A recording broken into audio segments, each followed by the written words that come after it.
This class లో conference will now be biodegradable recorded. Polymers యొక్క preparation properties and applications గురించి discuss చేసామండి. Very very important. Polyhydroxy alkanoates కానీ polylactic acid దాన్నే polylactide అని చెప్పుకున్నాం. అలాగే Mater Bi starch and EDTA combination లో వచ్చిన కాంప్లెక్స్ పాలిమర్ మ్యాటర్ బి గురించి కానీ polyvinyl acetate acetic acid and acetaldehyde vinyl group తో రియాక్ట్ అవ్వడం వల్ల వచ్చే పాలీవినైల్ ఎసిటేట్ ఈ బయోడిగ్రేడబుల్ పాలిమర్స్ యొక్క ప్రిపరేషన్ ప్రాపర్టీస్ అండ్ అప్లికేషన్స్ గురించి క్లియర్ గా మాట్లాడుకున్నామండి. జనరల్ గా ఇవి మెడిసినల్ అప్లికేషన్స్ కి చాలా బాగా యూజ్ అవుతాయని, ఫార్మాస్యూటికల్ ఇండస్ట్రీస్ అలాగే మెడిసినల్ ఇంప్లాంట్ ప్రిపరేషన్ లో ఈ పాలీహైడ్రాక్సీ ఆల్కనాయిడ్స్ కానీ పాలీలాక్టిక్ యాసిడ్స్ కానీ యూజ్ అవుతాయని చెప్పుకున్నాం. అలాగే polyvinyl acetate Mater Bi main గా ఫుడ్ ప్యాకింగ్ మెటీరియల్ కింద disposable plates and glasses disposable bags preparation లో యూజ్ అవుతుందని చెప్పుకున్నాం. అలాగే చాలా చాలా ఇంపార్టెంట్ క్లాత్ మెటీరియల్ పాలీఎస్టర్ గురించి మాట్లాడుకున్నామండి. ఒక్కసారి ఆ స్ట్రక్చర్ మళ్ళా చెప్తున్నాను చూడండి. Polyester is formed by the reaction between carboxylic acid and alcohol. దీన్ని ఎస్టరిఫికేషన్ రియాక్షన్ అని చెప్పాను నాన్న. ఎస్టరిఫికేషన్ ఎలా జరుగుతుంది? ఆల్కహాల్ అండ్ కార్బాక్సిలిక్ యాసిడ్ కనుక రియాక్ట్ అయితే alcohol and carboxylic acid ROH అంటే ఆల్కహాల్ అని చెప్తామండి, RCOOH అంటే కార్బాక్సిలిక్ యాసిడ్ అని చెప్తామన్నా. ఈ రెండు రియాక్ట్ అయితే in presence of strong acid, that is very important. Dehydration will takes place. Dehydration means removing of water molecule. Dehydration and hydration. Hydro addition, hydro అంటే water నాన్న, hydro addition అంటే reaction లో water molecule add చేయడం. Dehydration removing of water molecule. General గా dehydration జరగాలి అంటే మనకి main requirement ఏంటంటే స్ట్రాంగ్ యాసిడ్ అనేది ఉండాలి. స్ట్రాంగ్ యాసిడ్ ప్రెసెన్స్ లో మాత్రమే డీహైడ్రేషన్ రియాక్షన్ జరుగుతుంది. That's way we're using sulphuric acid. H+4 is a strong acid. Okay, ఇక్కడ డీహైడ్రేషన్ లో చెప్పానండి. మెయిన్ గా ఇంపార్టెంట్ పాయింట్ ఏది గుర్తుపెట్టుకోమంటే యాసిడ్ ఆల్కహాల్ రియాక్ట్ అయినప్పుడు జనరల్ గా మనకి తెలిసిన యాసిడ్ బేస్ థియరీ ప్రకారం acid is a H+ donor అని చదువుకున్నామండి. But in the case of dehydration reaction carboxylic acid not give the H+ ion because here concentrated sulfuric acid or any other acid is present. అంటే strong acid presence లో reaction జరుగుతుంది కాబట్టి ఈ reaction లో carboxylic acid నుంచి OH- అనేది వస్తుందండి instead of H+. అది బాగా మీరు గుర్తు పెట్టుకోవాల్సిన పాయింట్. ఎందుకంటే ఈక్వేషన్ రాసేటప్పుడు 90% ఆఫ్ ద పీపుల్ ఇక్కడే మిస్టేక్ చేస్తారు. జనరల్ గా యాసిడ్ నుంచి H+ వస్తుంది, అయాన్ వస్తుంది కదా అని ఇక్కడ RCOO- రాస్తారండి. కానీ ఇక్కడ మనకి ఎస్టరిఫికేషన్ OH- అయాన్ అనేది వస్తుందండి. అలాగే ఆల్కహాల్ నుంచి H+ అనేది వస్తుందండి. Very important point. ఇక్కడ పాలీఎస్టర్ ప్రిపరేషన్ లో మనం తీసుకున్న మోనోమర్ యూనిట్స్ టాలిక్ యాసిడ్ అండి. Phenyl ring 2 COOH groups carboxylic acid groups కనుక ఉంటే దాన్ని టాలిక్ యాసిడ్ అని చెప్తాము. అలాగే గ్లైకాల్ పాలీ ఆల్కహాల్ అండి. 2 హైడ్రాక్సైడ్ గ్రూప్స్ ఉంటాయండి అందులో. ఇథిలీన్ గ్లైకాల్ CH4 ని మనకు తెలుసు మీథేన్ అంటాం. ఒక హైడ్రోజన్ రిమూవ్ చేస్తే వచ్చేది మిథైల్, దాని నుంచి ఇంకో హైడ్రోజన్ రిమూవ్ చేస్తే వచ్చేది మిథిలీన్ గ్రూప్ అండి. అలాగే CH2 గ్రూప్ ని ఇథిలీన్ గ్రూప్ అనాలి నాన్న. CH2 గ్రూప్ ని ఇథిలీన్ గ్రూప్ అనాలి. పాలీహైడ్రాక్సీ కాబట్టి ఇథిలీన్ గ్లైకోల్ అని చెప్తారండి. ఇథిలీన్ గ్లైకోల్ చాలా ఇంపార్టెంట్. మీకు ఆల్రెడీ నెంబర్ ఆఫ్ టైమ్స్ చెప్తానండి, చాలా జాగ్రత్తగా పెట్టుకోవాలి. కండెన్సేషన్ పొలిమరైజేషన్ లో మనం సింగిల్ ఫంక్షనల్ గ్రూప్ వాడట్లేదండి, పాలీ ఫంక్షనల్ గ్రూప్ వాడుతున్నామండి. వై? బికాజ్ మీకు పొలిమర్ చైన్ కంటిన్యూ అవ్వాలి, నెంబర్ ఆఫ్ యూనిట్స్ రిపీట్ అవుతూ ఉండాలి. కాబట్టి సింగిల్ ఫంక్షనల్ గ్రూప్ ఉన్న మాలిక్యూల్స్ ఇందులో యూజ్ అవ్వండి. పాలీ ఫంక్షనల్ గ్రూప్ అయి ఉండాలి. ఒక కార్బాక్సిలిక్ యాసిడ్ అయినా, ఆల్కహాల్ అయినా, ఎమైన్ అయినా, ఎమైడ్ అయినా, whatever it may be the molecule, it should contains poly functional group. చాలా ఇంపార్టెంట్ అండి. ఇక్కడ మనం తీసుకుంటే కార్బాక్సిలిక్ యాసిడ్ లో 2 COOH ఉన్నాయి. Alcohol also contains 2 OH groups, poly functional group compounds. Okay, ఇక్కడ H2SO4 స్ట్రాంగ్ యాసిడ్ రియాక్షన్ జరుగుతుందండి. ఇక్కడ ఇంకొక ఇంపార్టెంట్ పాయింట్ ఏంటంటే ఎన్ని H2O మాలిక్యూల్స్ రిమూవ్ అవుతున్నాయి. జనరల్ గా మీరు బెకలైట్ స్ట్రక్చర్ లో రాసిన ఏ కండెన్సేషన్ రియాక్షన్ లో రాసిన సింపుల్ మాలిక్యూల్స్ వాటర్ గానీ HCl గానీ అమోనియాని గానీ మీరు రిమూవ్ చేసి రాసినప్పుడు how many number of molecules are eliminated, అది చాలా ఇంపార్టెంట్ అండి. ఇక్కడ గనక మీరు మోనోమర్ యూనిట్స్ కనుక తీసుకుంటే n number of monomer units తీసుకున్నారు. అలా కాకుండా సింగిల్ మాలిక్యూల్ తో ఫస్ట్ రియాక్షన్ చెప్పుకుందాం. 1 phthalic acid molecule is reacts with 1 ethylene glycol molecule. It contains 2 OH groups. అంటే ఇక్కడ కార్బాక్సిలిక్ యాసిడ్ మనం తీసుకుంటే థాలిక్ యాసిడ్ లో COOH అక్కడ మీకు 2 OH గ్రూప్స్ అనే ఉన్నాయి నాన్న. అలాగే ఆల్కహాల్ ని మనం కనుక తీసుకుంటే OH ఆల్కహాల్ లో ఫంక్షనల్ గ్రూప్, కానీ ఇక్కడ రియాక్షన్ వరకు మనం H+ అయాన్ కన్సిడర్ చేస్తున్నాం కాబట్టి 2H+ అయాన్స్ ఉన్నాయి ఆ ఎండ్ లోను ఈ ఎండ్ లోను. కాబట్టి 2H+ + 2OH minus H+ + OH minus. Okay, H+ ion OH- ion కనుక కలిస్తే వాటర్ మాలిక్యూల్ ఫామ్ అవుతుందండి. 2H+ 2OH- కాబట్టి 2 వాటర్ మాలిక్యూల్స్ అనేవి ఫామ్ అవుతాయి. ఓకే, అక్కడ n నెంబర్ ఆఫ్ యూనిట్స్ కనుక మనం చెప్పుకుంటే 2NH2O అని రాసుకుంటాం. ఇది చాలా ఇంపార్టెంట్. ఈ 2NH2O అనేది ఎలా వచ్చింది? సింగిల్ మాలిక్యూల్ కి గనక తీసుకుంటే 2H2O, ఎందుకంటే OH గ్రూప్స్ 2 ఉన్నాయి, అలాగే H+ అయాన్స్ 2 వస్తున్నాయి కాబట్టి.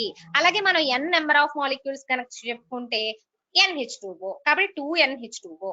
Is it clear or not? ఇక్కడ తర్వాత మీరు స్ట్రక్చర్ రాసేటప్పుడు లింకేజ్ చాలా కరెక్ట్ గా వెళ్ళండి. థాలిక్ యాసిడ్ నుంచి OH ని రిమూవ్ చేస్తున్నాను నాన్న, అసలు కన్ఫ్యూజ్ అవ్వద్దు. యాసిడ్ కాబట్టి H+ అని అనుకోవద్దండి. ఓకే, అక్కడ మీరు తీయాల్సింది OH ని, because this reaction will takes place in presence of strong acid. కాబట్టి ఇంకా మీకు కార్బోనిల్ గ్రూప్ C+O మిగులుతుందండి. కానీ ఇలాంటి రిపీటింగ్ యూనిట్స్ కంటిన్యూ కాబట్టి చివరి ఓపెనింగ్ లో ఉంచి రాయాలండి స్ట్రక్చర్ ని. అలాగే ఫినైల్ రింగ్ రాస్తారు. Again C+O carbonyl group will comes next. ఇప్పుడు ఇక్కడ H+ అయాన్ అనేది గ్లైకాల్ నుంచి రిమూవ్ అయిపోయింది కాబట్టి ఆక్సిజన్ ఆటమ్ తో లింకేజ్ రాస్తారు. రిమైనింగ్ ఇథిలీన్ గ్రూప్ యాసిడ్ గా రాసేస్తారు.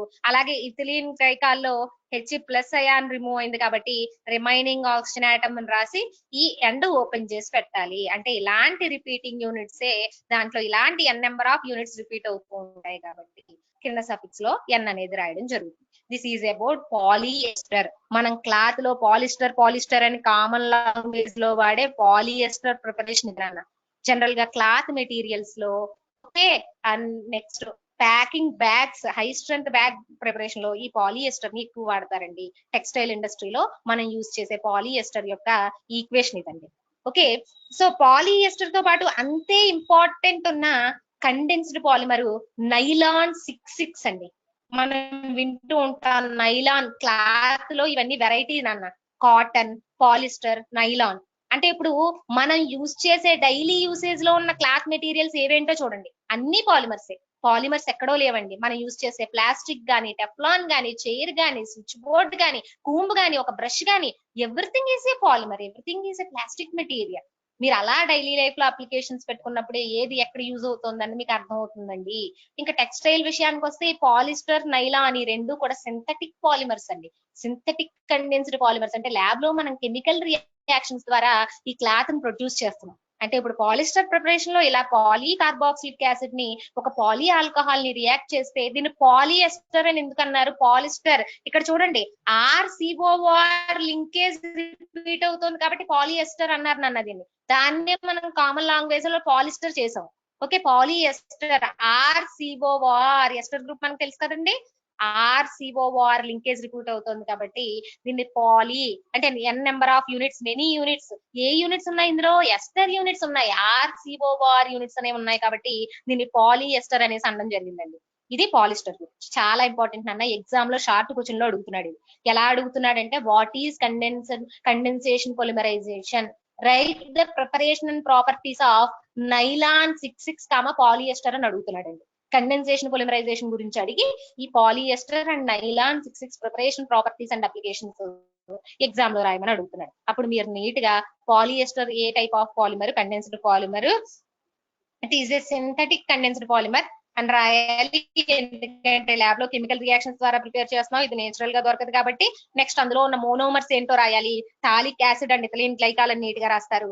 అది రాసే ముందు ఎస్టరిఫికేషన్ ఏంటో మీరు ఎక్స్ప్లెయిన్ చేయండి. అంటే మీకు పైన నేను RCOOH, ROH ఎలా వేసానో ఈక్వేషన్ రాసి అక్కడ ఈ ఇంపార్టెంట్ పాయింట్ రాయండి. అందులో ఎస్టరిఫికేషన్ లో ఉన్న ఇంపార్టెంట్ ఏంటి, జనరల్ గా యాసిడ్ H+ అయాన్ రావాలి కాబట్టి, కానీ ఇక్కడ స్ట్రాంగ్ యాసిడ్ ప్రెసెన్స్ లో రియాక్షన్ జరుగుతుంది కాబట్టి H+ కు బదులు OH- అనేది వస్తుంది. అది ఎస్టరిఫికేషన్ లో రివర్స్ రియాక్షన్ రాసి నీట్ గా ఎక్స్ప్లెయిన్ చేస్తే మనకు ఫుల్ మార్క్స్ అనేవి పడతాయండి. ఇది పాలిఎస్టర్ గురించి. Next very very important polymer మనకి పాలిస్టర్ లాగే నైలాన్ 66 అండి. నైలాన్ 66 చాలా important. Okay, nylon 66 it is also A condensed polymer. Okay, synthetic condensed polymer అన్న అంటే ల్యాబ్ లో కెమికల్ రియాక్షన్స్ ద్వారా మనం ప్రిపేర్ చేస్తున్నాం కాబట్టి దీన్ని సింథటిక్ కండెన్స్డ్ పాలిమర్ అంటాం. ఇప్పుడు నైలాన్ 66 ప్రిపరేషన్ తెలుసుకునే ముందు మనం ఒక ఇంపార్టెంట్ టాపిక్ తెలుసుకోవాలండి. అదేంటంటే ఆక్సాలిక్ యాసిడ్ సిరీస్. ఇది మీకు ఇంటర్మీడియట్ లో ఎంసెట్ బిట్లు చేసేటప్పుడు ఈ ఆక్సాలిక్ యాసిడ్ సిరీస్ గురించి మాట్లాడతారండి. ఇవన్నీ ఏమిటంటే ఎసెన్షియల్ ఎమినో యాసిడ్స్ అన్న. ఈ ఆక్సాలిక్ యాసిడ్ సిరీస్ నుంచి వచ్చేవన్నీ కూడా అవేంటో ఇప్పుడు చెప్తాను. అందులో యూజ్ చేసే one of the essential amino acid ని ఇక్కడ మనం మోనోమర్ కింద తీసుకుంటున్నామండి. కాబట్టి నేను మీకు ముందు ఈ ఆక్సాలిక్ యాసిడ్ సిరీస్ గురించి చెప్తున్నానండి. అందువల్ల మనం ఈ ఆక్సాలిక్ యాసిడ్ సిరీస్ అంటే ఏంటి అన్నది నేర్చుకోవాలి. జనరల్ గా ఆక్సాలిక్ యాసిడ్ ఫార్ములా మీరు అందరికీ తెలుసండి.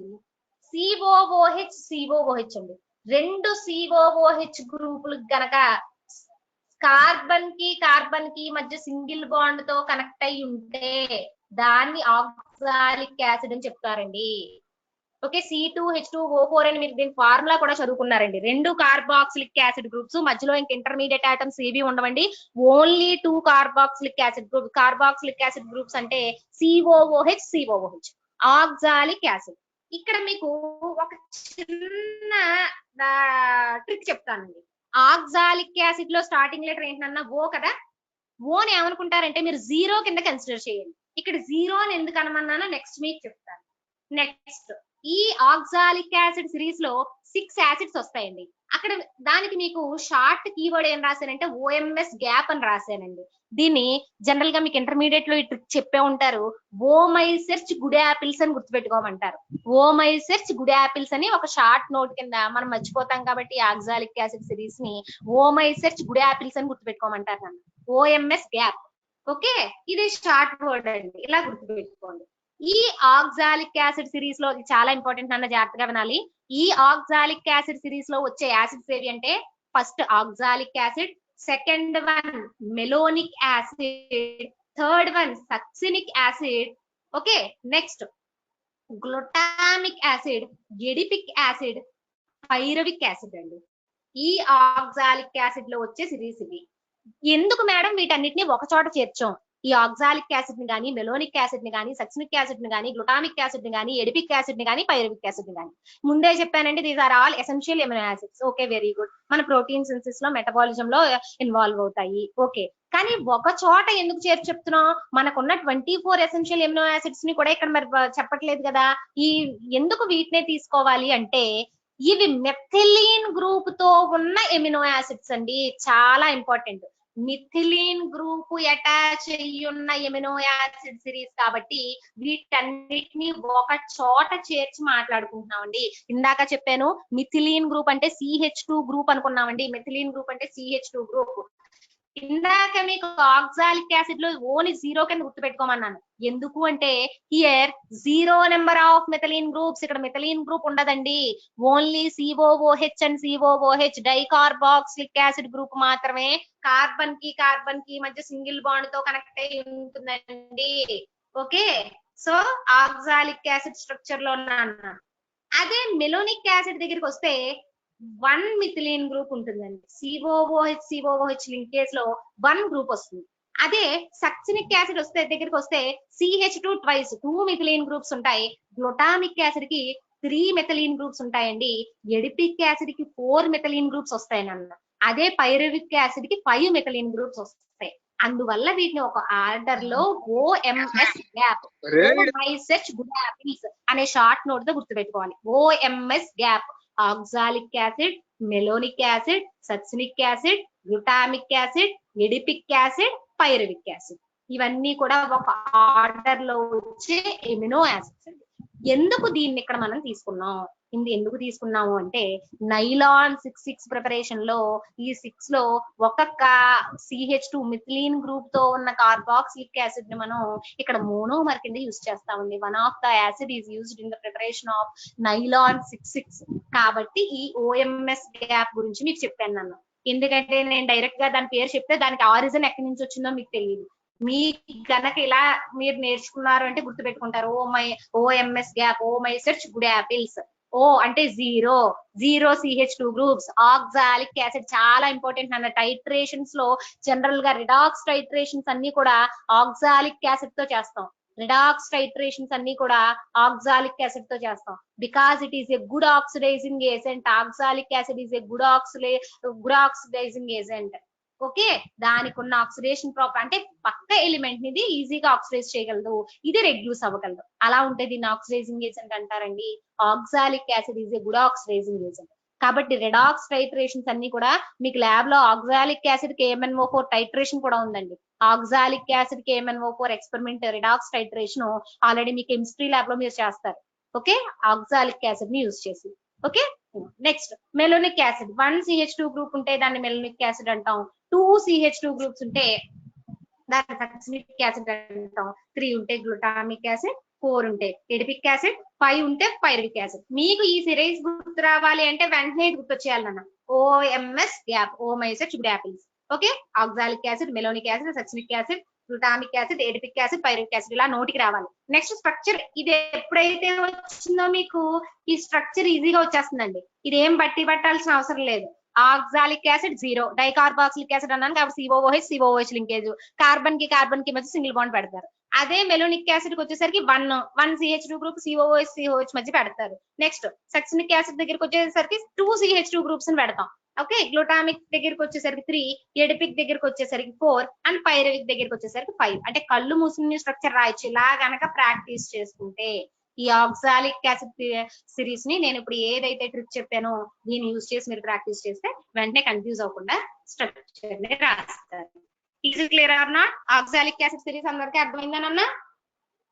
Yes ma'am. నెక్స్ట్ చాలా ఇంపార్టెంట్ నైలాన్ 6,6. మన టెక్స్టైల్ మెటీరియల్ లో ఇంపార్టెంట్ క్లాత్ మెటీరియల్ అండి నైలాన్ 6,6. ఓకే, ఇప్పుడు ఆక్సాలిక్ యాసిడ్ సిరీస్ మనం నేర్చుకున్నాం కాబట్టి దీంట్లో ఉన్న మోనోమర్స్ గురించి మాట్లాడదాం. దీంట్లో కనుక మోనోమర్స్ గురించి చెప్పుకుంటే one of the monomer is adipic acid. ఇప్పుడే కదా మనం ఆక్సాలిక్ యాసిడ్ సిరీస్ నేర్చుకున్నాం. ఎడిపిక్ యాసిడ్ అంటే డైకార్బాక్సిలిక్ యాసిడ్ COOH లింకేజ్ ఉంటాయి. మిథిలీన్ గ్రూప్స్ 4 ఉంటాయి.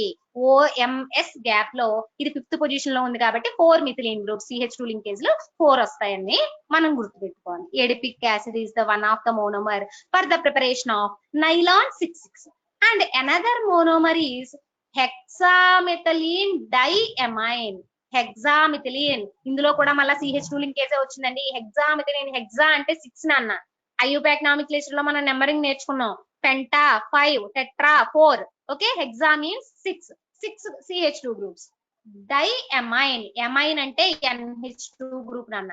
NH2 గ్రూప్ ని ఎమైన్ గ్రూప్ అనాలి. డైఎమైన్, డై మీన్స్ 2 ఎమైన్ గ్రూప్స్ ఉన్నాయండి. ఇది హెక్సామెథిలీన్ డైఎమైన్ యొక్క structure. So for the preparation of nylon 6,6 monomers are adipic acid and hexamethylene diamine. మీరు చూసి ఇదే పొలిమరైజేషన్ వెంటనే చెప్పొచ్చండి. ఫంక్షనల్ గ్రూప్స్ అక్కడ వచ్చినాయి. Carboxylic acid group, amine group. So it is a condensation polymerisation.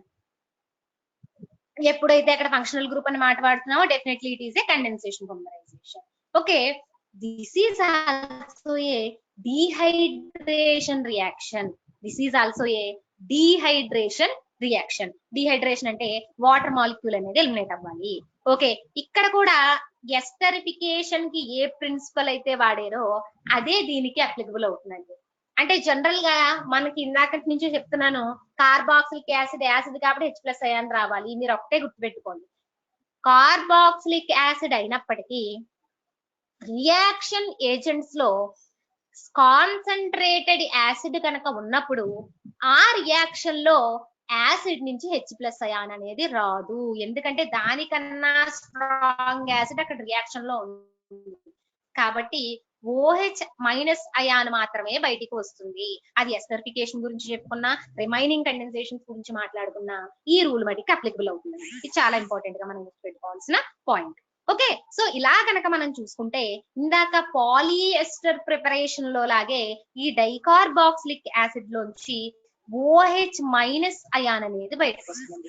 OH minus ion అనేది బయటకు వస్తుంది. ఓకేనా? అలాగే ఇక్కడ చూడండి, ఎమైన్ గ్రూప్ ఉంది నాన్న, అంటే NH2 గ్రూప్ ఉంది. అందులో నైట్రోజన్ ని హైడ్రోజన్ ని గనక మీరు కంపేర్ చేసుకుంటే nitrogen is more electronegative than hydrogen. Nitrogen is more electronegative than hydrogen. So in the case of NH bond, hydrogen gives electrons to nitrogen. It removes as H plus ion. It removes as H plus ion. కాబట్టి ఇది H plus కింద బయటకు వస్తుందండి. ఇక్కడ నుంచి OH minus వచ్చింది, ఇక్కడ నుంచి H plus వచ్చింది, కాబట్టి వాటర్ మాలిక్యూల్ ఫామ్ అయింది. So ఇందాకట్లాగే how many number of water molecules are eliminated in this reaction? Here 2 OH minus ions are present. Here 2 H plus ions are comes out from the hexamethylene.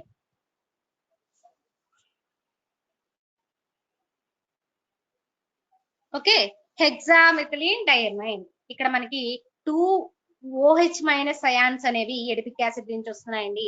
అలాగే 2 H plus ions అనేవి హెక్సామెథిలీన్ diamine నుంచి వస్తున్నాయి. కాబట్టి 2 water molecules form అవుతున్నాయి. ఇదే n number of molecules కి applicable చేసుకుంటే 2NH2O అని రాస్తామండి.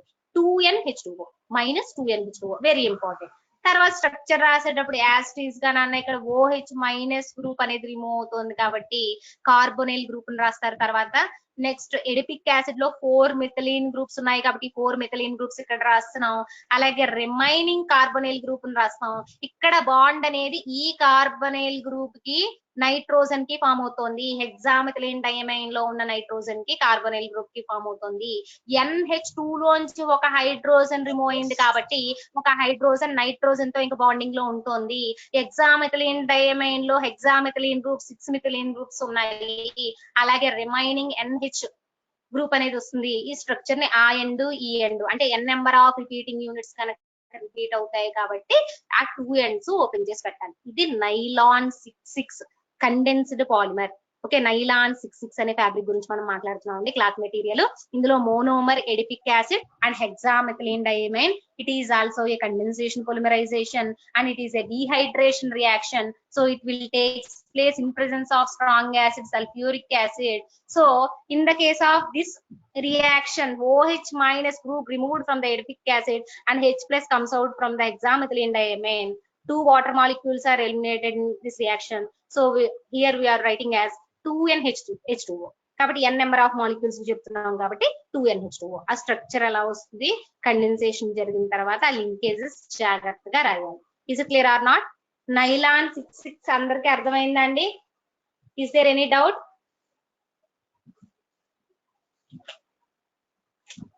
Hello, say yes or no? Yes, ma'am. Yes, ma'am. Yes. Okay. Nylon 66 యొక్క అప్లికేషన్ ఏంటి?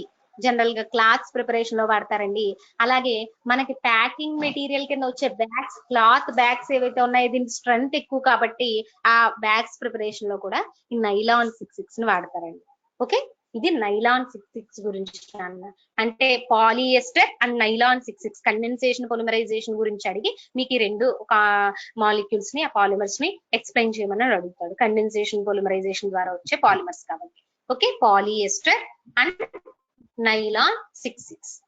సో నెక్స్ట్ కాన్సెప్ట్, ఇప్పటిదాకా మనం స్టార్టింగ్ నుంచి పాలిమర్ అంటే ఏంటి, అందులో ఉన్న క్లాసిఫికేషన్స్ ఏంటి, ప్లాస్టిక్ మెటీరియల్స్ అంటే ఏంటి, టైప్స్ ఆఫ్ ప్లాస్టిక్స్ ఏంటి, వాటి ప్రిపరేషన్, ప్రాపర్టీస్, అప్లికేషన్స్ నేర్చుకున్నాం. ఓకే, కాంపౌండింగ్ నేర్చుకున్నాం. నెక్స్ట్ ఎలాస్టోమర్స్ దగ్గరికి వచ్చి న్యాచురల్ ఎలాస్టోమర్స్ అని, సింథటిక్ రబ్బర్ అని, వాటి ప్రాసెసింగ్, ప్రిపరేషన్, అప్లికేషన్స్ నేర్చుకున్నాం. బయోడిగ్రేడబుల్ పాలిమర్స్ గురించి మాట్లాడుకున్నాం. కండక్టింగ్ పాలిమర్స్ గురించి మాట్లాడుకున్నాం. వీటన్నిటిలోనూ ప్రతి దాంట్లోనూ కూడా ప్లాస్టిక్ మెటీరియల్ ని మనం ప్రొడ్యూస్ చేయడానికి నెంబర్ ఆఫ్ వేస్ ని చెప్పుకున్నాం నాన్న. ఎన్ని రకాలుగా మనం రియాక్షన్ లో ఏదర్ ఎడిషన్ పొలిమరైజేషన్ ద్వారా కానీ, కండెన్సేషన్ పొలిమరైజేషన్ ద్వారా కానీ, ఎన్ని రకాలుగా మనం ఆ ప్లాస్టిక్ మెటీరియల్ ని ప్రిపేర్ చేయగలం అన్నది మనం చెప్పుకుంటూ వచ్చాం. ఓకే, కానీ ఇంత number of plastic material every year produce అవుతోంది, మరి వీటిని ఏం చేస్తున్నాం అన్నది ఇక్కడ డిస్కస్ చేస్తామండి. ఈ ప్లాస్టిక్ రీసైక్లింగ్ నాన్న చాలా చాలా ఇంపార్టెంట్. ఎగ్జామ్ లో షార్ట్ క్వశ్చన్ కింద అడుగుతున్నాడు ఈ ప్లాస్టిక్ రీసైక్లింగ్. అది పాలిథీన్ అవ్వచ్చు, పాలీవినైల్ క్లోరైడ్ అవ్వచ్చు, టెఫ్లాన్ అవ్వచ్చు, బెకలైట్ అవ్వచ్చు, పాలీయూరథేన్స్ గానీ పాలీకార్బోనేట్స్ గానీ ఈ ప్లాస్టిక్ అంటే ఎలక్ట్రానిక్ ఇండస్ట్రీస్ లో వాడేది కానీ మన సాఫ్ట్వేర్ ఇండస్ట్రీస్ లో వాడే ప్లాస్టిక్ కానీ ఇదంతా ఎలా రీసైకిల్ అవుతుంది? Every year number of items మనం ప్రొడ్యూస్ చేస్తున్నాం. కంప్యూటర్స్ కానీ, కీబోర్డ్లు కానీ, మౌసుల కింద కానీ, ఓకే, లేదా every year number of items మనం ప్రొడ్యూస్ చేస్తున్నాం ప్లాస్టిక్ ని యూజ్ చేసి.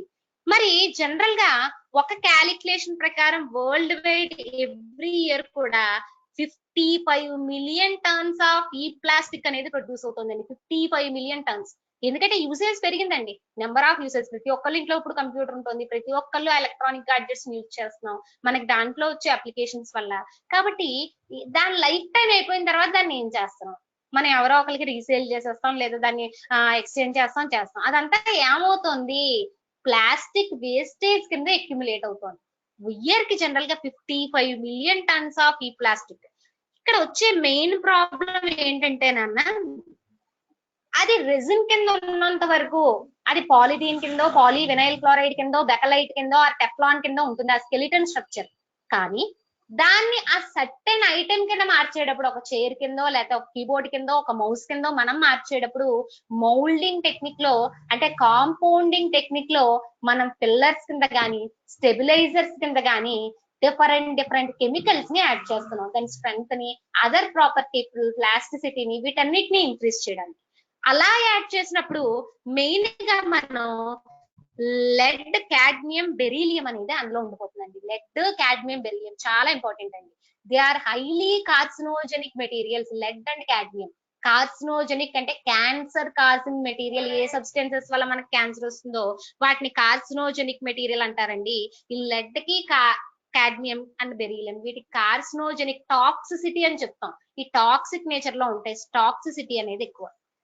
కాబట్టి వీటిని ప్రాపర్ రీసైక్లింగ్ చేస్తే తప్ప, అంటే అదర్ మెటీరియల్ కింద వీటిని కన్వర్ట్ చేస్తే తప్ప మనకి సర్వైవ్ అవ్వలేని పరిస్థితి. ఈ ఎర్త్ సర్ఫేస్ మీద ప్లాస్టిక్ ఇంతలా అక్యుములేట్ అయిపోవడం వల్ల, అందులో కార్సినోజెనిక్ మెటీరియల్ ని అది కలిగి ఉండడం వల్ల మనం దాన్ని కంపల్సరీ రీసైక్లింగ్ లో ఇన్వాల్వ్ చేయాలి. ఇక్కడ ఆ రీసైక్లింగ్ టెక్నిక్స్ ఏవే ఉన్నాయనేది డిస్కస్ చేస్తామండి. అందులో first one thermal decomposition. Thermal decomposition చాలా చాలా ఇంపార్టెంట్ అండి. థర్మల్ అంటే హీట్ నాన్న, డికంపోజిషన్ అండ్ డిసోసియేషన్ మీకు ఆల్రెడీ స్టార్టింగ్ క్లాస్ లో చెప్పారు నాన్న రెండింటికి డిఫరెన్స్. డిసోసియేషన్ అంటే మాలిక్యూల్ అయాన్స్ కింద కానీ సింపుల్ పార్ట్స్ కింద కానీ విడిపోతుంది, మళ్ళా తిరిగి రివర్సిబుల్ రియాక్షన్ ద్వారా కలిసి ఒరిజినల్ మాలిక్యూల్ కింద ఫామ్ అయితే అది డిసోసియేషన్. ఇప్పుడు ఫర్ ఎగ్జాంపుల్ NaCl, Na++Cl- అది ఫార్వర్డ్ రియాక్షన్. దానికే బ్యాక్వర్డ్ రియాక్షన్ రాసి మళ్ళీ Na++Cl- కింద రాసి మీరు NaCl ఫామ్ చేసి చూపిస్తే దట్ ఈస్ బ్యాక్వర్డ్ రియాక్షన్. అలా జరిగితే డిసోసియేషన్ అనాలండి. Dissociation, dissociation. Decomposition only forward reaction ఉంటుంది, బ్యాక్వర్డ్ రియాక్షన్ ఉండదు. ఇప్పుడు కాల్షియం కార్బోనేట్ హీట్ చేయండి, CaCO3 ఫార్ములా. అది హీట్ చేసినప్పుడు కాల్షియం ఆక్సైడ్ ని, కార్బన్ డైఆక్సైడ్ ని ఫామ్ చేస్తుందండి. CaO calcium oxide, CO2 carbon dioxide. Carbon dioxide gas కాబట్టి అట్మాస్ఫియర్ లోకి ఎస్కేప్ అయిపోతుంది. మళ్ళా దాన్ని మీరు తీసుకొచ్చి బ్యాక్వర్డ్ రియాక్షన్ లో ఇన్వాల్వ్ చేసి కాల్షియం కార్బోనేట్ ని తీసుకురాలి. అలా జరిగితే దాన్ని డికంపోజిషన్ అనాలండి. Decomposition, dissociation. Decomposition is a irreversible reaction, dissociation is a reversible reaction. రెండు తేడా జాగ్రత్తగా గుర్తుపెట్టుకోవాలండి. ఇక్కడ థర్మల్ డికంపోజిషన్ అని చెప్పుకుంటున్నానండి. ఈ ప్లాస్టిక్ రీసైక్లింగ్ కి థర్మల్ డికంపోజిషన్ అంటే మీరు తీసుకున్న ప్లాస్టిక్ మెటీరియల్ ని హై టెంపరేచర్ కి హీట్ చేసినప్పుడు అది డికంపోజ్ అవుతుంది. ఎలాగా? పైరాలసిస్ టెక్నిక్ అంటారండి. వాలసిస్ అనేది గ్రీక్ వర్డ్ నాన్న. హైడ్రాలసిస్, ఓజోనాలసిస్ ఇలా ఆర్గానిక్ కెమిస్ట్రీలో చదివారు. వాలసిస్ అంటే breaking of the bond. Lysis means breaking of the bond. ఇక్కడ ఏం జరుగుతుందండి? పాలిమర్ లీనియర్ స్ట్రక్చర్ లో గానీ బ్రాంచ్డ్ స్ట్రక్చర్ లో ఉన్న గానీ పాలిమర్ అనేది బ్రేక్ అయ్యి స్మాల్ యూనిట్ కింద కన్వర్ట్ అవుతుందండి. చాలా చాలా ఇంపార్టెంట్.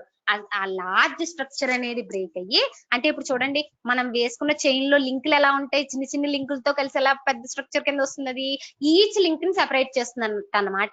అంటే మనం తీసుకున్న లార్జ్ పాలిమర్ స్ట్రక్చర్ లో సింపుల్ మాలిక్యూల్స్ కింద అది కనుక డికంపోజ్ అయితే దాన్ని పైరాలసిస్ అంటే హీట్ ని యూజ్ చేసి బాండ్ ని బ్రేక్ చేయడం, వాలసిస్ అంటే breaking of the bond, heat ఎనర్జీని యూజ్ చేసి బాండ్ ని బ్రేక్ చేసి దాన్ని పైరాలసిస్ టెక్నిక్ అనాలండి. ఇక్కడ చాలా ఇంపార్టెంట్ అండి. మనం వింటున్నాం ఇప్పుడు డైలీ లైఫ్ లో ప్లాస్టిక్ నుంచి కూడా పెట్రోల్ తీస్తున్నారు అని ఆల్రెడీ మనకి previous batches mechanical students already దీని మీద ప్రాజెక్ట్ చేశారండి. వాళ్ళు ప్లాస్టిక్ కవర్స్ నుంచి యూజ్ చేసి ఆ ఫ్యూయల్ ని ఎక్స్ట్రాక్ట్ చేసే దాని మీద ఫైనల్ ఇయర్ ప్రాజెక్ట్ చేశారు. కాలేజ్ ఓపెన్ చేసేసిన తర్వాత ఆ మిషన్ ఒకసారి కావాలంటే మనం కూడా చూడొచ్చు. ఓకేనా? ఇక్కడ ఏం జరుగుతుందండి, ఫ్యూయల్ ఏదర్ పెట్రోల్ కింద దీన్ని మార్చాలంటే ఏం జరుగుతుంది ఇక్కడ జాగ్రత్తగా అబ్జర్వ్ చేయండి అన్న. What is petrol? Petrol is a mixture of hydrocarbon కదా. క్రూడ్ ఆయిల్ నుంచి వచ్చిన డెరివేటివ్స్ లో పెట్రోల్ గానీ, డీజిల్ గానీ, తారు గానీ, గ్యాసోలిన్ గానీ, ఎల్పిజి, లిక్విడ్ పెట్రోలియం గ్యాస్ గానీ, వ్యాక్స్ గానీ, ఇవన్నీ ఏంటి? They are the mixture of hydrocarbon. Certain carbon C5 to C10 or C9 to C13 or C up to C35. ఇవన్నీ ఏంటి? Mixture of hydrocarbons. అంటే హీట్ ఎనర్జీకి మనం ఆ ప్లాస్టిక్ మెటీరియల్ ఎక్స్పోజ్ చేసి అందులో ఉన్న complex organic material long chain polymers ని సింపుల్ యూనిట్స్ కింద బ్రేక్ చేస్తున్నాం పైరాలసిస్ హీట్ ఎనర్జీని యూజ్ చేసి. అది ఎలా కన్వర్ట్ చేస్తున్నాం? పెట్రోల్ ఫ్యూయల్ రేంజ్ లో ఉన్న హైడ్రోకార్బన్స్ కి అంటే కార్బన్ నెంబర్ వచ్చేలాగా బ్రేక్ చేసి ఫ్యూయల్ కింద కన్వర్ట్ చేస్తున్నామండి. ఇదే థర్మల్ డికంపోజిషన్. ఈ టెక్నిక్ లో జనరల్ గా polythene, Teflon, nylon, polythene and Teflon, tetrafluoroethene, okay, nylon, వీటి నైలాన్ 66 ఇప్పుడే కదా చెప్పుకున్నాం మనం. వీటన్నిటినీ కూడా after their usage they are converted into fuel oil. Very very important అన్న. ఇలా గనక చేస్తే దీన్ని థర్మల్ డికంపోజిషన్ అంటారండి. Thermal decomposition, irreversible reaction. It is a pyrolysis technique. Is it clear or not? Next heat compression. Next technique ఏంటంటే heat compression అండి. ఈ technique లో ప్లాస్టిక్ మెటీరియల్ హీట్ కి ఎక్స్పోజ్ చేసి హార్డ్ మెటీరియల్ కింద కన్వర్ట్ చేస్తాను. దీని వల్ల దీన్ని మళ్ళా తిరిగి మౌల్డింగ్ టెక్నిక్ లో యూజ్ చేసి వేరే అదర్ మెటీరియల్ కింద రీసైకిల్ చేస్తాం. అంటే ఫస్ట్ ఏం చేస్తాం, ప్లాస్టిక్ మెటీరియల్ హీట్ కి ఎక్స్పోజ్ చేసినప్పుడు అది హార్డ్ మెటీరియల్ కింద కన్వర్ట్ అవుతుంది. దాన్ని అంతా ఒక రెసిడ్యూ ఫామ్ లోకి, ఓకే, ఒక ముద్ద కింద చేసేసి మళ్ళా దీనికి కాంపౌండింగ్ ఇంకా అదర్ ప్లాస్టిసిటీ గానీ కలర్ గానీ ఏమేమి ఇంక్రీజ్ చేయాలో అవన్నీ ఆ కాంపౌండింగ్ టెక్నిక్ లో అదర్ ఇంగ్రీడియంట్స్ మనం యాడ్ చేసి మళ్ళా తిరిగి దీన్ని మౌల్డింగ్ టెక్నిక్ లో, అంటే మనం చూడండి రీసైకిల్ బాటిల్స్ ఇవన్నీ వస్తున్నాయి కదా, రీసైకిల్ ప్లాస్టిక్ గ్లాసెస్, అలా మనకి తిరిగి మళ్ళా మనం రీసైకిల్ చేసుకుంటాం. Next chemical recycling. ఇది చాలా ఇంపార్టెంట్ అండి. జనరల్ గా హీట్ కంప్రెషన్ కి కెమికల్ రీసైక్లింగ్ కి తేడా ఏంటంటే, హీట్ కంప్రెషన్ లో ఫర్ ఎగ్జాంపుల్ పాలిథీన్ మనం తీసుకున్నాం అనుకోండి, పాలిథీన్ మళ్ళా పాలిథీన్ కిందే రీసైకిల్ అవుతుందండి. అక్కడ కాంపౌండ్ ఏది మారట్లేదు, షేప్ మారుతుంది. బాటిల్ కింద ఉన్నది కాస్త గ్లాస్ అవ్వచ్చు, ఆ చైర్ కింద ఉన్నది కాస్త బాటిల్ అవ్వచ్చు, what ever it may be, shape అనేది మారుతుంది. ఓకే, మెటీరియల్ అనేది మారుతుంది కానీ కెమికల్ కాంపోజిషన్ మారట్లేదు. పాలిథీన్ కిందే ఉంటుంది, టెఫ్లాన్ కిందే ఉంటుంది. కానీ కెమికల్ రీసైక్లింగ్ లో మనం కెటలిస్ట్ ని యూజ్ చేసి, కెటలిస్ట్ అండ్ అదర్ కెమికల్స్ ని యూజ్ చేసి దాన్ని వేరే ఫామ్ లోకి, మోనోమర్ ఫామ్ లోకి మారుస్తున్నామండి. ఎనదర్ మోనోమర్ కింద మారుస్తున్నాం. చాలా ఇంపార్టెంట్. దాన్ని మళ్ళా తిరిగి రియాక్ట్ చేసి దాన్ని వేరే పాలిమర్ కింద మారుస్తాం. ఇది చాలా జాగ్రత్తగా వినాలండి. కెమికల్ రీసైక్లింగ్ అంటే కెటలిస్ట్ యూజ్ చేసి వేరే కెమికల్స్ యూజ్ చేయడం వల్ల ఏమవుతుంది అంటే అది మళ్ళా తిరిగి కెమికల్ రియాక్షన్ లో ఇన్వాల్వ్ అయ్యి అది వేరే పాలిమర్ కింద మారుతుంది. దీనికి ఎగ్జాంపుల్ చెప్పుకోవాలనుకోండి, పాలిథీన్ మనం ప్రిపేర్ చేసే సింపుల్ ఈథీన్ నుంచి వచ్చే పాలిమర్, సింపుల్ ఈథీన్ మోనోమర్ నుంచి వచ్చే పాలిమర్ పాలిథీన్. దీన్ని గనక మీరు ఆల్కహాల్ తో రియాక్ట్ చేశారనుకోండి అన్న, ROH ఫంక్షనల్ గ్రూప్ తో ఉన్న మాలిక్యూల్ తో ఆల్కహాల్ తో రియాక్ట్ చేస్తే సోడియం ఆర్ లెడ్ ప్రెజెన్స్ లో, సోడియం ఆర్ లెడ్ ఇక్కడ కెటలిస్ట్ కింద యాక్ట్ చేస్తాయండి. Sodium is highly reactive material కాబట్టి కెటలిస్ట్ కింద యూజ్ చేస్తాం. సోడియం ఆర్ లెడ్ ప్రెజెన్స్ లో కెటలిస్ట్ కింద యూజ్ చేసి రియాక్షన్ కనుక చేస్తే నెక్స్ట్ దీన్ని ఇథిలీన్ గ్లైకాల్, ఇప్పుడే చెప్పుకున్నాం నైలాన్ 66 ప్రిపరేషన్ లో ఇథిలీన్ గ్లైకాల్ తో కనుక మనం రియాక్ట్ చేస్తే పాలిఎస్టర్ వస్తుందండి. This is also another way of the preparation of polyester. Okay, polythene ని ఆ ఆల్కహాల్ తో రియాక్ట్ చేసి సోడియం లెడ్ కెటలిస్ట్ ప్రెసెన్స్ లో ఇథిలీన్ గ్లైకాల్ తో రియాక్ట్ చేస్తే పాలిఎస్టర్ అనేది ప్రిపేర్ అవుతుందండి.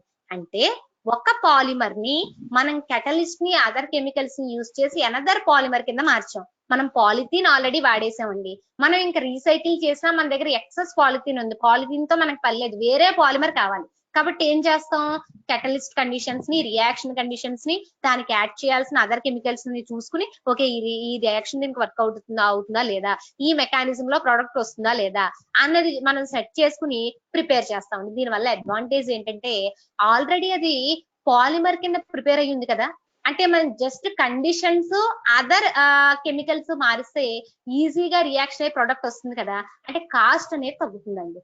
ఇలా ఒక ఫామ్ లో ఉన్న పాలిమర్ ని వేరే ఫామ్ లోకి మార్చడం వల్ల కాస్ట్ ఆఫ్ ద ప్రొడక్ట్ అనేది తగ్గుతుందండి. ఇది ఒక వే అనమాట. కానీ అన్నిటికీ ఇలా అప్లికబుల్ అవ్వదండి. మీకు అక్కడ కెమికల్ రియాక్షన్ సెట్ అవ్వాలి, దానికి సూటబుల్ కెటలిస్ట్ దొరకాలి, అలాగే రియాక్షన్ మీడియం ఉండాలి, అది 100% ఈల్డ్ ఇచ్చే ప్రొడక్ట్ అయి ఉండాలి. మీరు ఒక కేజీ పాలిథిన్ తీసుకుని ఒక 10 grams పాలిఎస్టర్ ప్రిపేర్ చేశారనుకోండి, ఈల్డ్ చాలా తక్కువ, మనకు కనీసం 1% కూడా రావట్లేదు. కాబట్టి అది అప్లికబుల్ రియాక్షన్ అవ్వదండి. అంటే ఇవన్నీ ఈ క్రైటీరియాస్ అన్ని సాటిస్ఫై అయినప్పుడు మాత్రమే మనం ప్రిపేర్ చేసే ప్రొడక్ట్ గుడ్ డీల్ తో ఉన్నప్పుడు మాత్రమే ఇలా కెమికల్ రీసైక్లింగ్ ప్రాసెస్ లో మనం ప్రిపేర్ చేసుకుంటాం. మీకు ఈ ప్లాస్టిక్ రీసైక్లింగ్ గురించి అడిగితే ఈ ప్లాస్టిక్ గురించి ఇంట్రడక్షన్ రాసి ఈ థర్మల్ డికంపోజిషన్ గానీ అలాగే హీట్ కంప్రెషన్ టెక్నిక్ గానీ కెమికల్ రీసైక్లింగ్ గురించి రాసుకుంటాం. Is it or not? General గా ఇది కూడా షార్ట్ క్వశ్చన్ లో అడుగుతున్నాను ఎగ్జామ్ లో. మనకి ఏబిసిడీల కింద ఇచ్చినప్పుడు ఒక షార్ట్ క్వశ్చన్ లో write a short note on ఈ ప్లాస్టిక్ రీసైక్లింగ్ అని అడుగుతున్నాడండి. Is it clear or not? Yes, yes ma'am. అర్థమైందా అండి? Yes, ma'am. ఓకే నాన్న, ఇక్కడతో పాలిమర్స్ అనే యూనిట్ లో 95% సిలబస్ కంప్లీట్ చేసుకున్నామండి. 95% అని ఎందుకు అంటున్నాను అంటే ఇంక ఇందులో మీకు నేను చెప్పాల్సింది మౌల్డింగ్ టెక్నిక్స్ ఒకటే ఉందండి, మిగతాదంతా అయిపోయింది సిలబస్. మళ్ళా ఫస్ట్ నుంచి అసలు ఏవేం చెప్పుకున్నాం ఒకసారి చెప్తున్నాను చూడండి అన్న. పాలిమర్ డెఫినిషన్, టైప్స్ గురించి మాట్లాడుకున్నామండి. ఓకే, అలాగే types of polymerization, addition and condensation గురించి మాట్లాడుకున్నామండి, వాటి మధ్య డిఫరెన్సెస్ చెప్పుకున్నాం. అలాగే ఆ కెమికల్ రియాక్షన్ జరిగే ప్రాసెస్ ని బట్టి emulsion polymerization and suspension polymerization అని చెప్పుకున్నామండి, చాలా ఇంపార్టెంట్. ఓకే, అలాగే ప్లాస్టిక్స్ గురించి మాట్లాడామండి.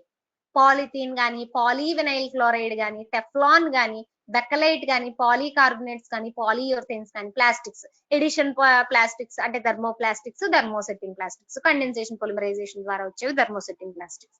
నెక్స్ట్ ఎలాస్టోమర్స్ గురించి మాట్లాడుకుందాం. Okay, natural rubber and synthetic rubber. Okay, one three butadiene two methyl one three butadiene monomer కింద వచ్చే న్యాచురల్ రబ్బర్. పాలిఐసోప్రీన్ గురించి, దాని extraction procedure, smoked rubber and creeped rubber. అలాగే గుట్టా ప్రచ్చా రబ్బర్ అండ్ గైగుల్ రబ్బర్, ఇదంతా కూడా న్యాచురల్ రబ్బర్ లో రాయాలి నాన్న. అలాగే దాని వల్కనైజేషన్ గురించి చెప్పుకున్నాం. వల్కనైజ్డ్ రబ్బర్ ఎలా వస్తుంది, సల్ఫర్ మాలిక్యూల్స్ ని దాంట్లో ఇంటర్ లింకేజ్ లో మనం ఇన్సర్ట్ చేసి హీట్ చేయడం వల్ల అది క్రాస్ లింక్డ్ స్ట్రక్చర్ కింద ఎలా అయింది అన్నది మనం వల్కనైజేషన్ లో చెప్పుకున్నాం, వల్కనైజ్డ్ రబ్బర్ యొక్క ప్రాపర్టీస్. నెక్స్ట్ సింథటిక్ రబ్బర్ గురించి మాట్లాడుకునేటప్పుడు బ్యూనాయన్ గానీ, బ్యూనాయస్ గానీ, థయోకోల్ రబ్బర్ గానీ, ఇవన్నీ సింథటిక్ రబ్బర్స్ లో చెప్పుకున్నాం. తర్వాత very very important concept biodegradable polymers. నాన్న దీనికి ఎగ్జామ్ లో మీకు బయోమెడికల్ పాలిమర్ అంటే పాలీహైడ్రాక్సీ ఆల్కనోయిడ్స్, నెక్స్ట్ పాలీలాక్టిక్ యాసిడ్ గురించి రాయాలి, ఎందుకంటే ఆ రెండింటికి కూడా మెడికల్ అప్లికేషన్స్ ఉన్నాయి. మీకు బయోమెడికల్ పాలిమర్స్ కానీ, బయోడిగ్రేడబుల్ పాలిమర్స్ కానీ, బయో పాలిమర్స్ కానీ ఎలా అడిగినా ఒకటే, కన్ఫ్యూజ్ అవ్వద్దు. ఓకే, మిమ్మల్ని వాడు కన్ఫ్యూజ్ చేయడానికి వే ఆఫ్ క్వశ్చనింగ్ మారుస్తూ ఉంటాడు. అయ్యో ఇది మాకు తెలియదు కదా అనుకోకండి. ఓకే, డైరెక్ట్ గా పాలీహైడ్రాక్సీ ఆల్కనోయిడ్స్ అంటే ఇలా డైరెక్ట్ గా రాస్తారు, పాలీహైడ్రాక్సీ ఆల్కనోయిడ్స్, పాలీలాక్టిక్ యాసిడ్. ఓకే, ఒక్కొక్కసారి ట్రేడ్ నేమ్స్ తో అడుగుతాడు నాన్న, బైపాల్ అని, పాలీలాక్టైల్ అని, ఓకే ఇలా అడుగుతూ ఉంటాడు. అప్పుడు మీరు ట్రేడ్ నేమ్ తో అడిగినా బైపాల్ అంటే పాలీహైడ్రాక్సీ ఆల్కనోయిడ్స్ కదా అని మీరు గుర్తు తెచ్చుకుని రాయాలి. ఓకే, సో మీకు వే ఆఫ్ క్వశ్చనింగ్ మీరు తెలుసుకోవాలి, వాడు ఎలా అడిగినా సరే ఆ కాన్సెప్ట్ మీరు, అందుకే దానికి ఎన్ని పేర్లు ఉన్నాయో గుర్తు పెట్టుకోవాలి, చాలా ఇంపార్టెంట్ అండి. ఒక్కొక్కసారి మనం ఐయుపాక్ నామిక్లేచర్ తో చెప్తాం, ఒక్కొక్కసారి ట్రేడ్ నేమ్ కామన్ నేమ్ తో దాన్ని పిలుస్తూ ఉంటాం, దాని యూసేజ్ ని బట్టి కూడా చెప్తూ ఉంటాం. కాబట్టి దానికి ఎన్ని నెంబర్ ఆఫ్ నేమ్స్ ఉన్నాయనేది ఆ ప్రొడక్ట్ కి మనం గుర్తుపెట్టుకోవాలి. ఓకే, అలాగే Mater Bi starch and EDTA combination తో వచ్చిన బయోడిగ్రేడబుల్ పాలిమర్ గురించి డిస్కస్ చేసాం. నెక్స్ట్ పాలీవినైల్ ఎస్టేట్ గురించి మాట్లాడాం. Next very very important topic conducting polymers గురించి డిస్కస్ చేసామండి. కండక్టింగ్ పాలిమర్, జనరల్ గా పాలిమర్ అన్నింటినీ కూడా గుడ్ ఎలక్ట్రికల్ ఇన్సులేటర్స్ అని చెప్తున్నాం. మరి కండక్టర్స్ అవ్వాలంటే ఏంటి? ఓకే, కాంజుగేషన్ ద్వారా గానీ positive ion negative ion forming, conjugation వల్ల అయితే ఇంట్రెన్సిక్ కండక్టింగ్ అన్నాం, positive ion negative ion P doping and doping ద్వారా వస్తే ఎక్స్ట్రెన్సిక్ కండక్టింగ్ పాలిమర్స్ అని చెప్పుకున్నాం. ఓకేనండి, కండక్టింగ్ పాలిమర్స్ యొక్క అప్లికేషన్స్ గురించి డిస్కస్ చేసుకున్నాం. నెక్స్ట్ పాలిఎస్టర్ అండ్ నైలాన్ 66 ఇవాళ క్లాస్ లో దాని ప్రిపరేషన్ ప్రాపర్టీస్ అప్లికేషన్స్ చెప్పుకున్నాం. అలాగే ఈ ప్లాస్టిక్ ని ఎలా రీసైక్లింగ్ చేస్తా ఉన్నది దాని గురించి మాట్లాడాను. ఈ ప్లాస్టిక్ రీసైక్లింగ్ ఇంకా మీకు ఇందులో చెప్పాల్సింది నాన్న మౌల్డింగ్ టెక్నిక్స్. ఎస్ఐకి వచ్చిన నాన్న ఇది. ఓకే, అందుకే 95% సిలబస్ మాత్రమే అయింది అంటున్నాను. ఈ ఒక్క టాపిక్ చెప్తే మీకు ఫస్ట్ యూనిట్ అయింది. మౌల్డింగ్ టెక్నిక్స్ మీకు ఎగ్జామ్ లో ఎలా అడుగుతాడంటే explain the compounding and fabrication process of plastics అని అడుగుతాడు నన్ను. అంటే explain the compounding and fabrication process of plastics. Compounding and fabrication అని అడుగుతాడు. అంటే మీరు కాంపౌండింగ్ అంటే ఆల్రెడీ నేర్చుకున్నారండి, మనం రాస్తాం. కాంపౌండింగ్ టెక్నిక్ లో ఆ వాటిని ఎలా ఏ ఇంగ్రీడియంట్స్ తో మిక్స్ చేయాలి, రెసిన్ అంటే ఏంటి, పిల్లర్ అంటే ఏంటి, స్టెబిలైజర్ అంటే ఏంటి, కెటలిస్ట్ అంటే ఏంటి, కలరింగ్ మెటీరియల్ అంటే ఏంటి, ఇవన్నీ రాసుకుంటూ వస్తా ఉన్నాను. మరి ఇక్కడ ఫ్యాబ్రికేషన్ అంటే ఈ మౌల్డింగ్ టెక్నిక్స్ నాన్న, అంటే ఆ కాంపౌండింగ్ లో ప్రిపేర్ చేసిన మిక్స్చర్ ని ఒక ఫైనల్ ఆర్టికల్ కింద, ఒక గ్లాస్ కింద గానీ, ఒక బాటిల్ కింద గానీ, ఒక చైర్ కింద గానీ ఏ మిషన్ ని యూజ్ చేసి మనం ఎలా ఏ కండిషన్స్ లో దాన్ని ఆ ఆర్టికల్ కింద మారుస్తున్నాము అన్నదే ఫ్యాబ్రికేషన్.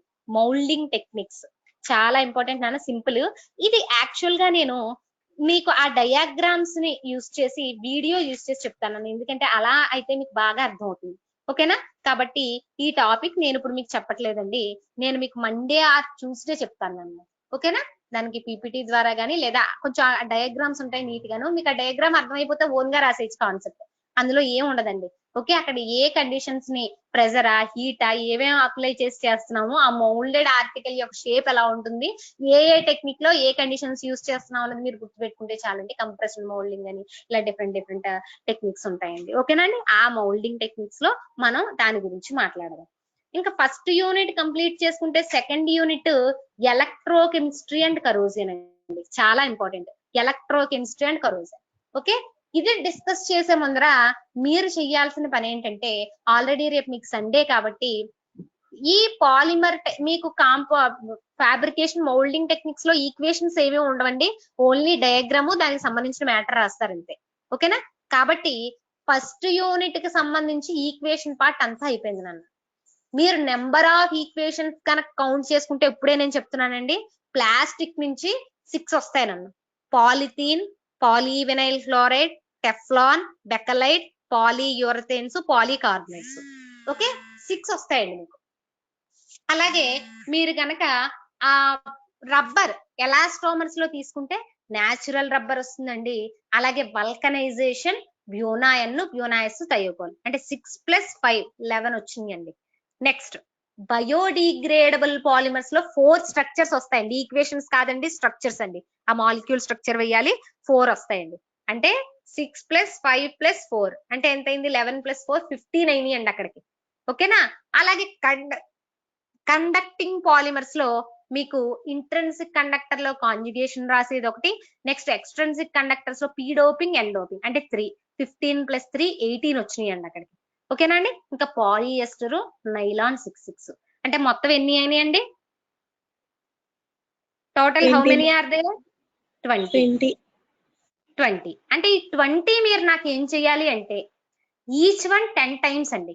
ఆల్రెడీ నాకు ఒక 30 to 35 people already plastics equation submit చేశారు. అలాగే రబ్బర్ లో ఉన్న ఈక్వేషన్స్ కూడా ఎలాస్టోమర్స్ లో కూడా సబ్మిట్ చేసేసారు. ఇప్పుడు ఎవరైతే సబ్మిట్ చేయని వాళ్ళు ఉన్నారో రిమైనింగ్ పీపుల్ అందరూ కూడా ఈచ్ ఈక్వేషన్ అన్న 10 టైమ్స్. ఎందుకు ప్రాక్టీస్ చేయమంటున్నాను అంటే మీరు ప్రాక్టీస్ చేస్తేనే ఈక్వేషన్ గుర్తుంటుందండి. లేకపోతే స్కెలిటన్ స్ట్రక్చర్ వేస్తే మీకు అసలు ఈక్వేషన్ చూస్తే రాదు. Number of times carbon number miss చేసేస్తారు, హైడ్రోజన్ బాండింగ్ మిస్ చేస్తారు. ఓకే, అక్కడ ఎన్ పెట్టాల్సింది మిస్ చేస్తాం, వ్యాలెన్సీ మిస్ అవుతుంది. ఓకే, ఇలా ఈక్వేషన్ ప్రాక్టీస్ చేస్తేనే కరెక్ట్ స్ట్రక్చర్ మనం పేపర్ మీద వేయగలం. ఈచ్ వన్ 10 టైమ్స్ ప్రాక్టీస్ చేయాలండి. నాకు ట్యూస్డేకి సబ్మిట్ చేయండి. ఇవాళ రేపు ఎల్లుండా కూడా టైం ఇస్తున్నానండి. ట్యూస్డేకి నాకు సబ్మిట్ చేయండి. ఈ 20 కూడా మీకు నోటికి వచ్చేయాలి. నిద్దట్లో లేపడిగినా సరే మీరు స్ట్రక్చర్ వేసేలా ఉండాలండి. 20 వచ్చేయండి టోటల్ గా. ఈ 20లో మీరు గట్టిగా రాయాల్సిన ఈక్వేషన్స్ ఒక 13, 14 మాత్రమే ఉంటాయి. రిమైనింగ్ అన్ని స్ట్రక్చర్సే. మీరు ఆ బయోడిగ్రేడబుల్ పాలిమర్ స్ట్రక్చర్ ప్రాక్టీస్ చేస్తే చాలు. అలాగే కండక్టింగ్ పాలిమర్స్ లో కూడా అంత ఈజీగానే ఉంటాయి. ఇంకా మీకు ప్లాస్టిక్స్, ఈ ఎలాస్టోమర్స్ లోనే ఈక్వేషన్స్ ఉంటాయండి. కాబట్టి 20 స్ట్రక్చర్ అండ్ ఈక్వేషన్స్ నాకు ట్యూస్డే ఈవినింగ్ కల్లా అందరూ సబ్మిట్ చేయాలండి. నేను ఇక్కడ నెంబర్ నోట్ చేసుకుంటున్నాను ఎవరెవరు సబ్మిట్ చేశారో.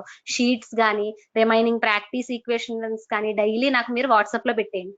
చేసినవి మీరు పెట్టినప్పుడు మీ రోల్ నెంబరు నేము పెట్టండి. 585 ఏదో సంథింగ్ నేము, అలాగే 586 అలా మీరు నేము రోల్ నెంబర్ పెడితే నేను కరెక్షన్స్ చేసి కామెంట్స్ పెడతాను. స్ట్రక్చర్ లో ఏ చేంజెస్ ఉన్నాయి, ఎలా చేయాలి, ఇంకా ఏంటని. ఓకేనా, మీరు ఆ ఫోటో తీసి పెడితే చాలు. నాకు ఈచ్ వన్ 10 టైమ్స్. ఆ 10 టైమ్స్ లో ఇంకోటి కూడా చూసుకోండి. మీకు 5 టైమ్స్ కే ఈక్వేషన్ వచ్చేసింది అనుకున్నారనుకోండి, రిమైనింగ్ 5 టైమ్స్ చూడకుండా వేయండి. ఓకేనండి, ఇది హానెస్ట్ గా ఎవరికి వాళ్ళు చెయ్యండి. ఇలా గనక ఈక్వేషన్ ఎందుకు ఇప్పుడే చేయమంటున్నాను అంటే, మేడం ఇంకా ఎగ్జామ్స్ ఎప్పుడో కదండి అప్పుడు మేము చూసుకుంటామంటే మర్చిపోతాను నాన్న.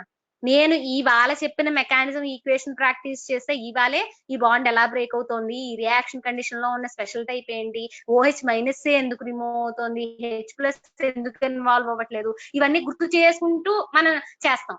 అందుకని ఎప్పటిదప్పుడే ప్రాక్టీస్ చేయాలండి. ఆల్రెడీ ఈ యూనిట్ ఎండింగ్ వచ్చాం కాబట్టి నాకు ట్యూస్డే ఈవినింగ్ కల్లా 10 టైమ్స్. ఓకేనా, ఆల్రెడీ సబ్మిట్ చేసేసిన పీపుల్ ఎవరైతే ఉన్నారో వాళ్ళు రిమైనింగ్ చేయండి. బయోడిగ్రేడబుల్ పాలిమర్స్ కానీ, కండక్టింగ్ పాలిమర్స్ కానీ, పాలియస్టర్ కానీ. ఓకే, అలాగే రిమైనింగ్ మీరు చేసుకోండి. చెయ్యిన వాళ్ళ మటుకి మొత్తం టోటల్ గా ఈ 20. ఓకే, ఇవాళ రేపు ఎల్లుండా కూర్చొని నీట్ గా ప్రాక్టీస్ చేయండి, హానెస్ట్ గా చేయండి. ఈక్వేషన్ చేసేటప్పుడు మనసంతా దాని మీదే పెట్టి ఓకే ఈ బాండ్ ఎలా బ్రేక్ అవుతుంది, ఈ బాండ్ ఎలా ఫామ్ అవుతుంది, దీని మధ్య ఇంటర్లింకేజెస్ వచ్చింది అనుకుంటూ చేయండి. ఓకేనా, ఆల్రెడీ నాకు ఒకళ్ళు డౌట్ అడిగారు, నోవలాక్ లో CH2 లింకేజ్ ఎందుకు రిపీట్ చేయట్లేదు అంటే, మీకు ప్రాక్టీస్ చేస్తుంటే ఇలాంటి డౌట్లు వస్తాయండి. అక్కడ already n number of units అని చెప్పాను నాన్న. ఆ చివరెండు ఈ చివరెండు ఓపెన్ చేశాం కాబట్టి ఇంక మళ్ళీ రాయక్కర్లేదు దానికి. అలాంటి గ్రూప్స్ రిపీట్ అవుతూ ఉంటాయి. ఇలా మీకు ఈక్వేషన్ ప్రాక్టీస్ చేస్తుంటే చాలా డౌట్స్ వస్తాయండి. ఏదొచ్చినా సరే నాకు పర్సనల్ గా కాల్ చేసి అడగండి, నో ప్రాబ్లం. మేడం ఈక్వేషన్ చేస్తున్నాను, ఇక్కడ ఈ గ్రూపే ఎందుకు వచ్చింది, ఇక్కడ ఈ లింకేజ్ ఎందుకు రాయాలని ఏదైనా డౌట్స్ వచ్చినా సరే వెంటనే అడగండి. లేదా మీరు వాట్సాప్ లో మెసేజ్ చేసినా నేను వెంటనే మీకు రిప్లైస్ ఇస్తాను. ఓకేనా, నో ప్రాబ్లం. కాకపోతే సిన్సియర్ గా హానెస్ట్ గా ట్యూస్డే ఈవినింగ్ కల్లాగా పాలిమర్ లో ఉన్న ఆ 20 స్ట్రక్చర్ అండ్ ఈక్వేషన్స్ మీ నోటికి వచ్చేసి ఉండాలి. అంత సిన్సియర్ గా ప్రాక్టీస్ చేయండి అన్న. ఆ యూనిట్ మనం రన్నింగ్ లో ఉన్నప్పుడే దేనికి దానికి అలా ఈక్వేషన్ ప్రాక్టీస్ చేస్తే చివర మనకి ఈక్వేషన్ అనేది బర్డెన్ అవ్వదు, చాలా ఈజీగా గుర్తుంటుంది, అస్సలు ఇబ్బంది ఉండదు మనకి. కాబట్టి ఎప్పటిదప్పుడే ప్రాక్టీస్ చేద్దాం. ఓకేనా, is it clear or not? Can we do that? Yes, ma'am. Yes, ma'am. ఇలా చేస్తే మనకి చాలా ఈజీ అవుతుందండి.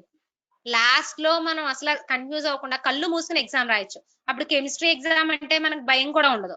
ఓకే, జనరల్ గా కెమిస్ట్రీ ఎగ్జామ్ అంటే భయం ఎందుకు, ఈక్వేషన్స్ ఉంటాయి కాబట్టి. ఆ ఈక్వేషన్స్ మనం మర్చిపోతూ ఉంటాం కాబట్టి. థియరీ పార్ట్ మీరు రాస్తారు నాన్న, 1కి 2 సార్లు చదివి అర్థం చేసుకుంటే థియరీ పార్ట్ రాస్తారు. కానీ ఈక్వేషన్స్ కి మటుకి ప్రాక్టీస్ కావాలండి. నెంబర్ ఆఫ్ టైమ్స్ మీరు ప్రాక్టీస్ చేస్తేనే అది గుర్తుంటుందండి. కాబట్టి నెంబర్ ఆఫ్ టైమ్స్ ప్రాక్టీస్ ఉండాలి. Is it clear or not? Yes, ma'am. నాకు ట్యూస్డే ఈవినింగ్ కి సబ్మిట్ చేయండి. ఆల్రెడీ సబ్మిట్ చేసిన వాళ్ళు రిమైనింగ్ ఏదైతే పెండింగ్ పార్ట్ ఉందో అది కంటిన్యూ చేసుకోండి. ఓకే, ఇక ఫస్ట్ యూనిట్స్ లో మౌల్డింగ్ టెక్నిక్స్ మనం చెప్పుకున్న తర్వాత సెకండ్ యూనిట్ కి వస్తే గనక ఎలక్ట్రోకెమిస్ట్రీ అండ్ కరోజన్ అండి. చాలా beautiful unit and very very important unit నాన్న, ఎలక్ట్రోకెమిస్ట్రీ. ఓకే, మెయిన్ గా ఎలక్ట్రోకెమిస్ట్రీలో అంటే జనరల్ ఇంట్రడక్షన్ చెప్పి క్లాస్ క్లోజ్ చేస్తానండి. మీకు మౌల్డింగ్ టెక్నిక్స్ నేను ఆల్రెడీ వీడియోస్ ద్వారా చెప్తానన్నాను కాబట్టి ఎలక్ట్రోకెమిస్ట్రీ అండ్ కరోజన్ స్టార్ట్ చేసుకుందాం నెక్స్ట్ లో. ఓకేనా, ఇక్కడ ఎలక్ట్రోకెమిస్ట్రీ అండ్ కరోజిన్ గురించి మాట్లాడుకుంటే మీకు ఏమైనా ఐడియా ఉందండి? ఎలక్ట్రోకెమిస్ట్రీ గురించి ఏమైనా ఐడియా ఉందో తెలుసా? ఇంటర్మీడియట్ లో గానీ 10th క్లాస్ లో గానీ మనం దీని గురించి చదువుకున్నాం. Tell me, do you have any idea about this?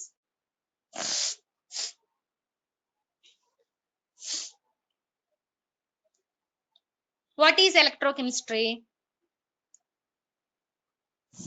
Electrons of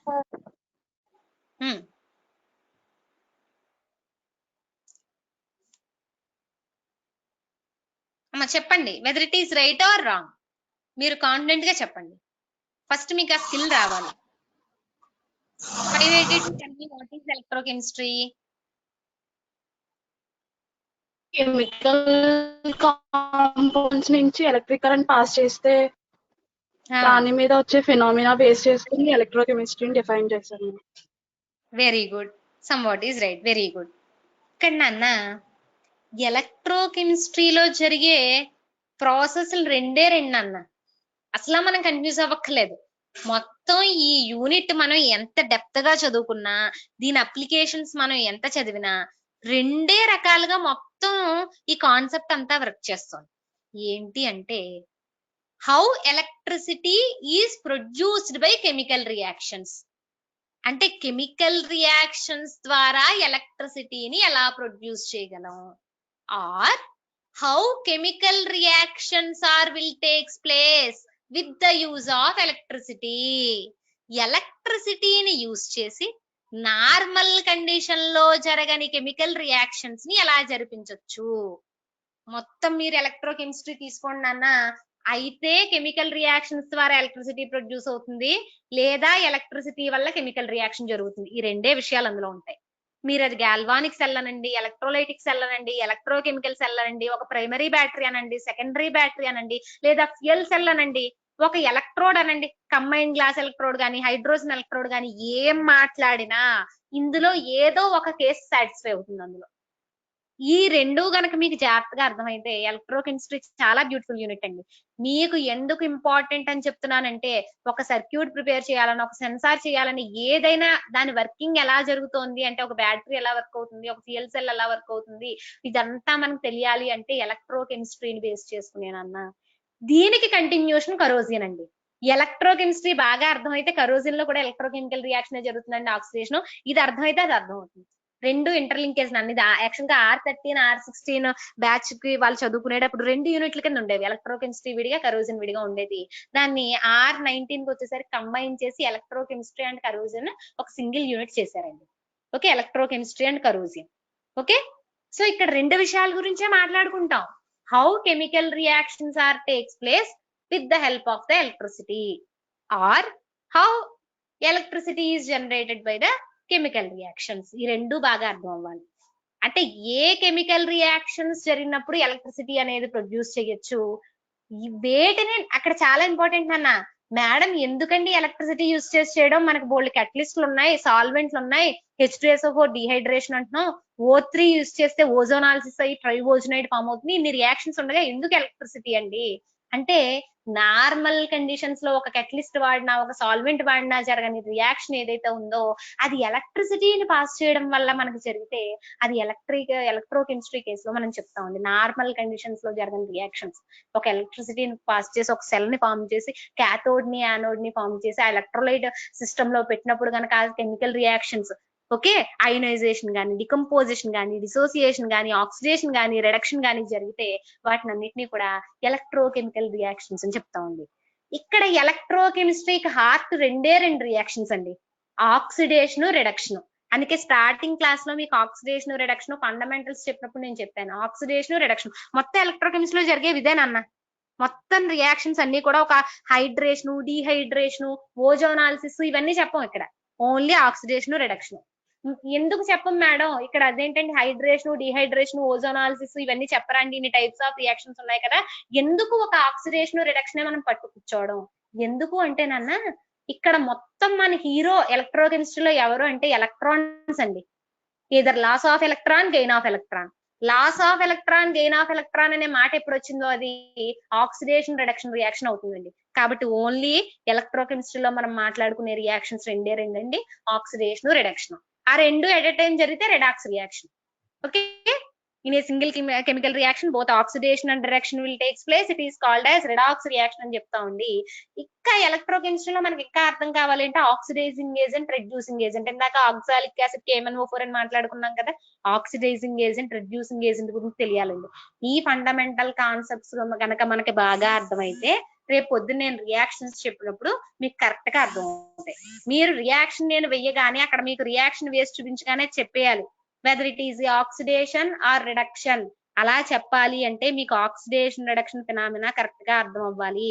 కాబట్టి ఒకసారి మీకు ఇంటర్మీడియట్ 10th క్లాస్ బుక్స్ ఏవైతే ఉన్నాయో తీసుకుని ఆల్రెడీ నేను ఫస్ట్ క్లాస్ లో చెప్పిన ఫండమెంటల్ కాన్సెప్ట్ ఏదైతే ఉందో, ఆక్సిడేషన్ లో ఏ కండిషన్ సాటిస్ఫై అవ్వాలి, రిడక్షన్ లో ఏ కండిషన్ సాటిస్ఫై అవ్వాలి, రేపు సండే కాబట్టి ఒక్కసారి అవన్నీ రీకాల్ చేసుకోండి. అప్పుడు మీకు ఎలక్ట్రోకెమిస్ట్రీ చాలా బాగా అర్థమవుతుంది. చాలా మంది చెప్పేది ఏంటంటే మేడం మాకు ఎలక్ట్రోకెమిస్ట్రీ ఈక్వేషన్స్ చాలా కన్ఫ్యూజ్ గా ఉన్నాయండి. మీకు ఆక్సిడేషన్ రిడక్షన్ రియాక్షన్స్ అర్థమైతే ఎలక్ట్రోకెమిస్ట్రీ ఈక్వేషన్స్ కన్ఫ్యూజ్ ఏం లేదు అన్న. అక్కడ ఎలక్ట్రాన్ లాస్ అవుతోందా, ఎలక్ట్రాన్ గెయిన్ అవుతోంది. ఎలక్ట్రాన్ లాస్ జరిగితే ఆక్సిడేషన్ స్టేట్ పెరుగుతుంది, ఎలక్ట్రాన్ గెయినింగ్ జరిగితే ఆక్సిడేషన్ స్టేట్ డిక్రీజ్ అవుతుంది. అక్కడ ఏం జరుగుతోంది మీకు మొత్తం రెడాక్స్ రియాక్షన్స్ గురించి మంచి గ్రిప్ రావాలండి. రెడాక్స్ రియాక్షన్స్ ఎలా జరుగుతాయి, ఓకే, అందులో ఏ రియాక్షన్ జరిగినప్పుడు ఎలాంటి ప్రొడక్ట్స్ వస్తాయి, అవన్నీ కూడా మీరు చాలా జాగ్రత్తగా అబ్జర్వ్ చేయాలండి. రెడాక్స్ రియాక్షన్స్ గురించి మనం ఎంత డెప్త్ గా తెలుసుకుంటే ఎలక్ట్రోకెమిస్ట్రీ అంత బాగా అర్థమవుతుంది. Because electrochemistry is completely based on redox reactions, oxidations and reductions. Okay, can we do that? Monday చేద్దామండి. మండే ఈ ఎలక్ట్రోకెమిస్ట్రీ అండ్ కరోజన్ అనే యూనిట్ స్టార్ట్ చేసుకుందామండి. అలాగే ఈ పాలిమర్స్ లో ఉన్న స్ట్రక్చర్ అండ్ ఈక్వేషన్స్ కంప్లీట్ గా ప్రాక్టీస్ చేసి అందులో పర్ఫెక్ట్ అవ్వండి. ఓకేనా? Yes thank you. Next class లో మనం మీట్ అవుదామండి. Thank you very much.